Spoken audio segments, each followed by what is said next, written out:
ലക്ഷ്മിപ്രിയായിട്ടുള്ള പ്രശ്നം, പോലീസ് കേസുമായിട്ട് അൻസിബ മുന്നോട്ട് പോകുമ്പോൾ പോലീസ് ഓഫീസേഴ്സ് പറയുന്നു ഒരു കേസ് എടുക്കാൻ കഴിയില്ല, കഴമ്പില്ല എന്നതുമായി ബന്ധപ്പെട്ടാണ്. അവിടെ നിന്നൊരു തിരിച്ചടി കിട്ടുമ്പോൾ അൻസിബയുടെ മനസ്സിൽ എന്തായിരുന്നു എന്ന് എനിക്ക് അറിഞ്ഞാൽ കൊള്ളാമെന്നുണ്ട്. കാരണം ഓഡിയൻസ്, അല്ലെങ്കിൽ നമ്മൾ സാധാരണ ജനങ്ങൾ നോക്കുമ്പോഴേക്കും കിട്ടേണ്ട നീതിയാണ്, പക്ഷെ പോലീസ് അത് കേസ് എടുക്കാൻ തയ്യാറാകുന്നില്ല, അതൊരു ആഭ്യന്തര വിഷയമാണ്, അതൊരു ഹിയർസേ ആണ് എന്ന് പറയുമ്പോഴേക്കും വാട്ട് വാസ് യുവർ ഫീലിംഗ്? അത് ഹിയർസേ അല്ല, അത് എനിക്കെതിരെ ഒരു തെളിവുമില്ലാത്ത ഒറ്റ നോട്ടത്തിൽ വ്യാജമെന്ന് തോന്നുന്നൊരു പരാതി ഒരു പോലീസ് സ്റ്റേഷനിൽ കൊടുക്കുന്നു. FIR പോലും ഇടാത്ത, കാരണം FIR ഇടാൻ പറ്റൂല, ഒന്നുമില്ലാത്തൊരു പരാതി. അങ്ങനെയുള്ളൊരു പരാതിയുടെ പുറത്ത് ഒരു നോട്ടീസ് പോലും നൽകാതെയാണ് എന്നെ വിളിച്ചു വരുത്തി ഒരു 3 മണിക്കൂർ ഹരാസ് ചെയ്തത്. അതിൽ ഞാൻ ഉറച്ചു നിൽക്കുകയാണ്. കാരണം ഞാൻ അവിടെ ഒരു 10:30 കൂടി എത്തി, 11 മണി വരെ വെയിറ്റ് ചെയ്തു. 11 മണിക്ക് SIയുടെ ക്യാബിനിൽ കയറുന്നു. 11:30 പരാതിക്കാരി വരുന്നു. പിന്നെ പരാതിക്കാരിയും SIയും പരാതിക്കാരിയുടെ ഭർത്താവ് ഫോണിലൂടെയൊക്കെ വിളിച്ച് ഇൻട്രോഗേഷനാണ്. ഇതെല്ലാം കഴിഞ്ഞ് തളർന്ന് ഞാൻ പുറത്തിറങ്ങി ഖേദപ്രകടനം എഴുതി ഒപ്പിടിപ്പിച്ചു. ഇറങ്ങി കഴിഞ്ഞപ്പോൾ ഞാൻ എൻ്റെ ഒരു മാധ്യമ സുഹൃത്തിനെയും കൂട്ടിയേ പോയത്. അദ്ദേഹം പുറത്തിരിക്കുന്നുണ്ടായിരുന്നു. അപ്പോൾ എനിക്കിങ്ങനെ കണ്ണ് നിറയണുണ്ട്. എനിക്ക് എന്താ പറയേണ്ടതെന്ന് പറ്റണില്ല. എന്താ പറ്റിയെന്ന് നോക്കിയിട്ടുണ്ട്. എനിക്ക് സംസാരിക്കാൻ പറ്റണില്ല. അങ്ങനെ ഞാൻ കാറിൽ കയറി കാർ ഡ്രൈവ് ചെയ്തുകൊണ്ടിരിക്കുക. അപ്പോൾ കണ്ണ് ഇങ്ങനെ ടിയർ ഡ്രോപ്സ് ഇങ്ങനെ വന്നുകൊണ്ടിരിക്കുക. അപ്പോൾ ഞാൻ പറയുന്നുണ്ട് ഇങ്ങനെയൊക്കെയാണ് സംഭവിച്ചത് ഇങ്ങനെ പറഞ്ഞുകൊണ്ടിരിക്കുക. നമ്മളിങ്ങനെ സത്യം പറഞ്ഞാൽ വിഷമം വരുമ്പോൾ ഇങ്ങനെ പറഞ്ഞുകൊണ്ടിരിക്കുമല്ലോ, അവിടെ ഇങ്ങനെ നടന്നു എന്നിങ്ങനെ പറയുമല്ലോ, റിപ്പീറ്റ് ചെയ്തുകൊണ്ട് ഇരിക്കുക. അപ്പോൾ എൻ്റെ വേറൊരു ഫ്രണ്ടിനെയും കൂടെ വിളിച്ചു. അപ്പോൾ ഞാൻ ഡ്രൈവ് ചെയ്ത് ഇതിങ്ങനെ പറഞ്ഞ് തിരിച്ച് കാക്കനാട് ഞാൻ താമസിക്കുന്നത്. അവിടെ എത്തിയപ്പോഴേക്കും എൻ്റെ സുഹൃത്ത് മറ്റൊരു സുഹൃത്തിനെയും കൂടെ വിളിച്ചു. ഫോണിൽ സംസാരിക്കുന്നുണ്ടായിരുന്നു. അതേ സമയത്ത് ആ സുഹൃത്തും കൂടെ വന്നു. അങ്ങനെ ഈ 2 മാധ്യമ സുഹൃത്തുക്കളും കൂടെ എൻ്റെ കൂടെ വന്ന് വനിതാ സെല്ലിൽ വന്നിട്ട് SIയെ കാണണമെന്ന് പറഞ്ഞു. ഞാൻ അപ്പം പുറത്തിരുന്നു. എന്നിട്ട് ഇവർ SIയോട് സംസാരിച്ചു. SIയോട് പറഞ്ഞു നിങ്ങൾ ഭയങ്കര ഏകപക്ഷീയമായിട്ടാണ് ഇവിടെ കാര്യങ്ങൾ ചെയ്തത്. അപ്പോൾ ഇത്രയും നടന്ന സ്ഥിതിക്ക് ഞങ്ങൾ എന്തായാലും ഇനി മാധ്യമങ്ങളിൽ അറിയിക്കാം. ഈ ഖേദപ്രകടനം നടത്തിയതിൻ്റെ പരാതിക്കാരിക്ക് ഫോട്ടോ എടുക്കാനും സമ്മതിച്ചു. അപ്പോൾ എനിക്ക് പേടിയാവണുണ്ട്, ഇനി എന്തെങ്കിലും എഴുതി ചേർക്കുമോ എന്നുള്ള പേടി എനിക്ക് അപ്പോഴേ ഉണ്ട്. ഞാൻ ഇറങ്ങി പോരുകയും ചെയ്തില്ല.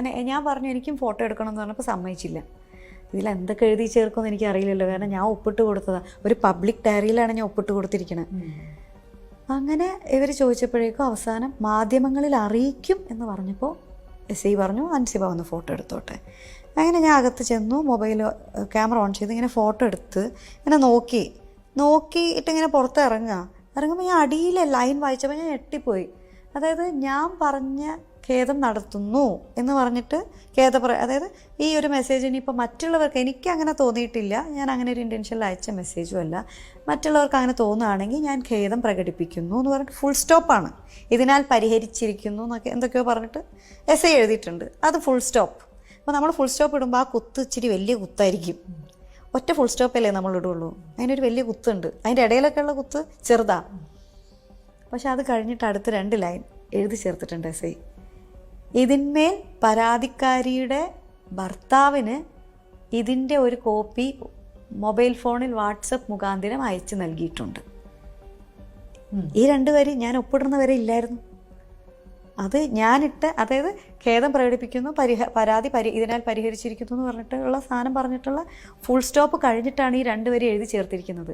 ഈ എഴുതി ചേർത്ത 2 വരി തന്നെ ലാസ്റ്റ് വരി അതായത് ഏറ്റവും അടിയിൽ SIയുടെ ഒപ്പും റൈറ്റ് സൈഡിൽ എൻ്റെയും പരാതിക്കാരുടെ ഒപ്പാണ്. SIയുടെ ഒപ്പിൻ്റെ മേലെ കൂടെയാണ് ഈ റൈറ്റിംഗ് പോയിരിക്കുന്നത്. ഒരിക്കലും ഒരു കാര്യത്തിലും നമ്മൾ ഒപ്പിടുമ്പോൾ ഒപ്പിൻ്റെ മേലെ കൂടെ ഒരക്ഷരം പോലും പോകാൻ പാടില്ലല്ലോ. കൃത്യമായിട്ട് അതെൻ്റെ കയ്യിൽ ഫോട്ടോ ഉണ്ട്. ആ ഫോട്ടോയിൽ കൃത്യമായിട്ട് ഈ ഒപ്പിൻ്റെ മേലെ കൂടെ ഈ SI എഴുതിയ വാക്കുകൾ പോയിട്ടുണ്ട്, അക്ഷരം പോയിട്ടുണ്ട്. അപ്പം ഞാൻ പറഞ്ഞു ഇത് എഴുതി ചേർത്താണല്ലോ, ഞാൻ ഒപ്പിട്ട് കൊടുത്തപ്പോൾ ഇതില്ല. അപ്പം ഞാൻ വക്കീലുമായിട്ടൊക്കെ സംസാരിച്ചു. ഞാൻ ആ അമ്മയിൽ നിന്ന് ഞാൻ രാജിവെച്ചു. കാരണം ഇതുപോലെ പോലീസ് സ്റ്റേഷനിൽ കയറ്റിയ മാനസിക പീഡനം, ഭയങ്കര ഹറാസ്മെൻ്റ് ആയിരുന്നു. അപ്പോൾ ഞാനിത് സ്ക്രീൻഷോട്ട്, അതായത് ഫോട്ടോ എനിക്ക് കിട്ടിയത് 3:10 കണ്ട. രാവിലെ ഞാൻ 10:30 പോയിട്ടുണ്ട് പോലീസ് സ്റ്റേഷനിൽ. എന്നിട്ട് ഞാൻ അതായത് ഒരു 2:30 കണ്ടാണ് അവിടെ നിന്ന് ഇറങ്ങിയത് പോലീസ് സ്റ്റേഷനിൽ നിന്ന്. എനിക്ക് ഖേദപ്രകടനം നടത്തിയ പേപ്പർ തരൂല എന്ന് പറഞ്ഞിട്ട് ഞാൻ ഇറങ്ങി കരഞ്ഞ് കാക്കനാടെത്തി. കാക്കനാട് ഞാൻ വണ്ടി നിർത്തി പുറത്തിറങ്ങിയിട്ടൊന്നുമില്ല. എൻ്റെ മറ്റൊരു സുഹൃത്തും കൂടെ വണ്ടിയിൽ കയറി ഞങ്ങൾ തിരിച്ച് അങ്ങനെ തന്നെ തൃപ്പൂണിത്തറ വനിതാ സെല്ലിൽ പോയി. ഇവർ സംസാരിച്ചു. നേരെ ഈ SI എന്നെക്കൊണ്ട് ഫോട്ടോ എടുക്കാൻ സമ്മതിച്ചു. അപ്പോൾ ഫോട്ടോ എടുത്തപ്പോൾ 3:10 കണ്ടാണ് സമയം. ശരിക്കും നോക്കുകയാണെങ്കിൽ എൻ്റെ മണിക്കൂറുകൾ ഞാൻ സ്പെൻഡ് ചെയ്തത് കൂടുതലാണ്. 3 മണിക്കൂറും അല്ല. അപ്പോൾ 10:30 വന്നിട്ട് 3:10 ഞാൻ ഈ ഫോട്ടോ എടുക്കുന്നത്. ഇതിൻ്റെ പുറകെ തന്നെ ആയിരുന്നല്ലോ ഞാൻ. അപ്പോൾ എത്ര മണിക്കൂറായി ശരിക്കും?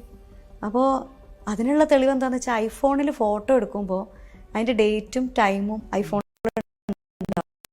അപ്പോൾ അത് നമ്മൾ ആ ഫോട്ടോ ഒന്ന് ജസ്റ്റ് ഇങ്ങനെ ആക്കി കഴിഞ്ഞാൽ അതിൽ കാണൂലേ ഡേറ്റും ടൈമും. എൻ്റെ ഫോണിലതുണ്ട്, ആ ഡേറ്റും ഉണ്ട്, ആ ടൈമും ഉണ്ട് ആ ഫോണിൽ തന്നെ. ഇതിൽ കൂടുതൽ വേറെ എന്ത് തെളിവാ? ഇത്രയും മണിക്കൂർ ഞാൻ അവിടെ സ്പെൻഡ് ചെയ്തു എന്നുള്ളതിന്. അവിടെയാണ് കോമഡി. അങ്ങനെ ഞാനിത് എന്നെ ഒരു നോട്ടീസ് പോലും ഇല്ലാതെ, ശരിക്കും ഇന്ത്യ നിയമപ്രകാരം നോട്ടീസ് ഇല്ലാതെ പോലീസുകാർക്ക് നമ്മളെ സ്റ്റേഷനിൽ വിളിച്ച് വരുത്താനോ അവിടെ ഇരുത്തി മൊഴി എടുക്കാനോ നമ്മളെ ഇൻട്രോഗേറ്റ് ചെയ്യാനോ ഒന്നും പറ്റൂല. എനിക്കറിയില്ലായിരുന്നു. അപ്പോൾ എനിക്ക് തോന്നണത് ഇത് അധികം ആൾക്കാർക്കും അറിയലുണ്ടാവില്ല. എനിക്ക് ഇപ്പോൾ ഉള്ളൊരു അപേക്ഷ എന്താണെന്നറിയോ, നമ്മുടെ എഡ്യൂക്കേഷൻ സിസ്റ്റത്തിനോട് നമ്മുടെ വിദ്യാഭ്യാസ മന്ത്രി കാണുകയാണെങ്കിൽ ദയവായിട്ട് ഇതൊന്ന് പരിഗണനയിൽ എടുക്കണം. നമ്മൾ സ്കൂളിൽ കുട്ടികളെ പഠിപ്പിക്കുന്നുണ്ട്, അതായത് റോഡിൻ്റെ വലതുവശം ചേർന്ന് നടക്കണം, ഇടതുവശത്തൂടെ വണ്ടി ഓടിക്കാൻ പാടുള്ളൂ. ഇത് നമ്മൾ ഡ്രൈവിംഗ് ക്ലാസ്സിൽ പോകുന്നതിൻ്റെ മുന്നേ നമ്മൾ സ്കൂളിൽ പഠിച്ചിട്ടില്ലേ, ലെഫ്റ്റ് സൈഡിലൂടെ വണ്ടി പോവുള്ളൂ, ഇന്ത്യയിൽ ഇന്ത്യൻ നിയമപ്രകാരം ഇങ്ങനെയാണ്. ഇങ്ങനെയുള്ള കുറേ റൂൾസൊക്കെ പഠിപ്പിക്കുന്ന കൂട്ടത്തിൽ നമ്മൾ ഏറ്റവും കൂടുതൽ നമ്മൾ ആശ്രയിക്കുന്നത് പോലീസ് സ്റ്റേഷനും പോലീസുകാരൊക്കെയാണ്. അതുമായി ബന്ധപ്പെട്ടിട്ടുള്ള നിയമവശങ്ങൾ, ബേസിക് ആയിട്ടുള്ള നിയമവശങ്ങളും കൂടെ ചെറിയ ക്ലാസ് മുതൽ കുട്ടികൾക്ക് പഠിപ്പിച്ചു കൊടുക്കണം. അപ്പോൾ ആ കുട്ടികൾക്ക് അതിനുള്ളൊരു ബോധം വരും. ഇങ്ങനെയുള്ള കാര്യങ്ങൾ ഉണ്ടാകുമ്പോൾ അവർക്ക് അതിനെ നേരിടാനുള്ള ശക്തി ഉണ്ടാവും. അങ്ങനെ ഒരു ക്ലാസ്, പ്രത്യേകിച്ച് 100% ലിറ്ററസി ഉള്ള നാടാണ്, അവിടെ നമ്മളിനി കുട്ടികൾക്ക് കൊടുക്കേണ്ട എഡ്യൂക്കേഷനിൽ ഇങ്ങനെയുള്ള കാര്യങ്ങളാണ്. ബേസിക് ആയിട്ടുള്ള നിയമവശങ്ങൾ കൂടെ പഠിപ്പിച്ചു കൊടുക്കണം. അതിന് ലോ പഠിക്കണം എന്നൊന്നും ഇല്ലല്ലോ, അതായത് LLBക്ക് പോയിട്ടേ ഇത് പഠിക്കാൻ പാടുള്ളൂ എന്നില്ലല്ലോ, ഇത് പഠിപ്പിക്കണം. ഇപ്പോൾ ബേസിക്കായിട്ട് നമുക്കിപ്പോൾ താഴെ വീണ് കഴിഞ്ഞാൽ, തലചുറ്റി വീണ് കഴിഞ്ഞാൽ നമ്മൾ നേരെ ബെഞ്ചിലോ ഡെസ്കിലോ കൊണ്ടുപോയി കിടത്തുന്നു, കാറ്റോട്ടുള്ള സ്ഥലത്ത് കിടത്തണം, ആളുകൾ ചുറ്റും കൂടി നിൽക്കരുത് എന്നൊക്കെ നമ്മുടെ പുസ്തകത്തിലില്ല, നമ്മൾ പഠിച്ച പുസ്തകത്തിലുണ്ടായിരുന്നു. അതേപോലെ പോലീസ് സ്റ്റേഷനിൽ നമ്മളെ ഒരു കാര്യം പറഞ്ഞ് വിളിക്കുകയാണെങ്കിൽ നോട്ടീസ് ഇല്ലാതെ പോകേണ്ട ആവശ്യമില്ല. ഇങ്ങനെയുള്ള ബേസിക് കാര്യങ്ങൾ കൂടെ ചെറിയ ക്ലാസ് തൊട്ട് കുട്ടികൾക്ക് പഠിപ്പിച്ചു കൊടുക്കണം എന്നൊരു അപേക്ഷയുണ്ട്. കാരണം എനിക്കിത് അറിയില്ല, ഞാൻ അങ്ങനെ പോയി പെട്ടതാണ്. അപ്പോൾ എനിക്ക് തോന്നുന്നു ഈ ഒരു വിഷയത്തിന് ശേഷം കുറേ പേർക്ക് കുറച്ചും കൂടെ ഇതിനെ പറ്റിയിട്ടുള്ളൊരു അവയർനെസ് ഉണ്ടായിട്ടുണ്ടാവും. അങ്ങനെ നോട്ടീസ് കിട്ടാതെ അൻസിബ സ്റ്റേഷനിലേക്ക് പോകുന്നു. അപ്പോഴാണ് ഇത് അറിയുന്നത്. അങ്ങനെ ഇത്രയും കാര്യങ്ങളുണ്ടായി. അതിന് ശേഷം ഞാൻ റെസിഗ്നേഷനൊക്കെ കൊടുത്തതിന് ശേഷം ഞാൻ ഈ പരാതിയായിട്ട് മുന്നോട്ട് പോയി. ഞാൻ DGPക്ക്, ആഭ്യന്തരമന്ത്രിക്ക് ഒക്കെ പരാതി അയച്ചു, മുഖ്യമന്ത്രിക്ക്. അങ്ങനെയാണ് ഇത് തൃക്കാക്കര ACP ഓഫീസിലേക്ക് തന്നെ വിളിപ്പിക്കുന്നത് ഇത് അന്വേഷിക്കാൻ. ഞാൻ ചെന്നു, എൻ്റെ മൊഴി കൊടുത്തു.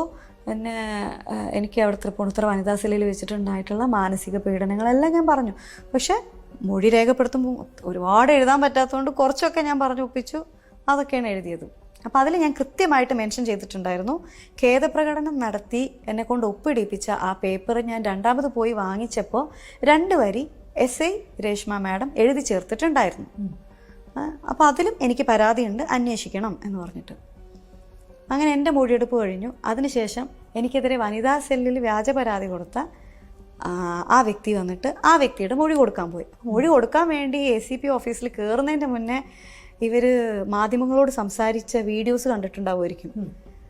എൻ്റെ കയ്യിൽ 1 മണിക്കൂർ 17 മിനിറ്റ് എത്രയോ സെക്കൻഡുള്ള ഡിജിറ്റൽ തെളിവുകളുണ്ടെന്ന്. അപ്പോൾ തന്നെ ആലോചിച്ചുകൂടാ, അവരുടെ കയ്യിൽ മാത്രം ആ ഡിജിറ്റൽ തെളിവുകളുണ്ടെങ്കിൽ അവർ പ്ലാൻ ചെയ്ത് അത് റെക്കോർഡ് ഷൂട്ട് എന്തോ ചെയ്തിട്ടുണ്ടെന്നുള്ളത്. കാരണം ഞാൻ ഇതൊന്നും അറിയാതെയാണല്ലോ അവിടെ ഇരിക്കണേ. ഇത്രയും ഉണ്ട്. ഇത് പുറത്ത് അത് പറഞ്ഞു. ഈ തെളിവുകളൊക്കെ കേരള സമൂഹം കണ്ടു കഴിഞ്ഞാൽ ആ കുട്ടിക്ക് ഇനിയും കേരള സമൂഹം എങ്ങനെയാണ് ആ കുട്ടിയെ കാണാൻ പോകുന്നതെന്ന് പോലും എനിക്കറിയില്ല എന്നൊക്കെ പറഞ്ഞ് പരിഹസിച്ചും നാണം കെടുത്തുന്ന തരത്തിൽ സംസാരിക്കുക വരെ ഉണ്ടായിട്ടുണ്ട് അല്ലേ. അത് എന്നോട് എത്രയോ പേര് തയ്ച്ചിട്ട് ചോദിച്ചു, അതെന്താണ് അങ്ങനെ പറയണത്? ഞാൻ പറഞ്ഞത്, ഞാനിപ്പോഴും പറയണത്, ഞാൻ അവിടെ 10:30 മുതൽ 3:10 വരെ ഉണ്ടായ CCTV ഫൂട്ടേജ് ഉണ്ടെങ്കിൽ എല്ലാം വിടട്ടെ എന്നാണ്. അപ്പോൾ അവിടെ CCTV ഇല്ല. അപ്പം ഞാൻ പറയണത്, ധൈര്യം ഉണ്ടെങ്കിൽ ഈ പറഞ്ഞ 1 മണിക്കൂർ 17 മിനിറ്റ് എത്രയോ സെക്കൻഡുള്ള ഡിജിറ്റൽ തെളിവ് പുറത്ത് വിടട്ടെ.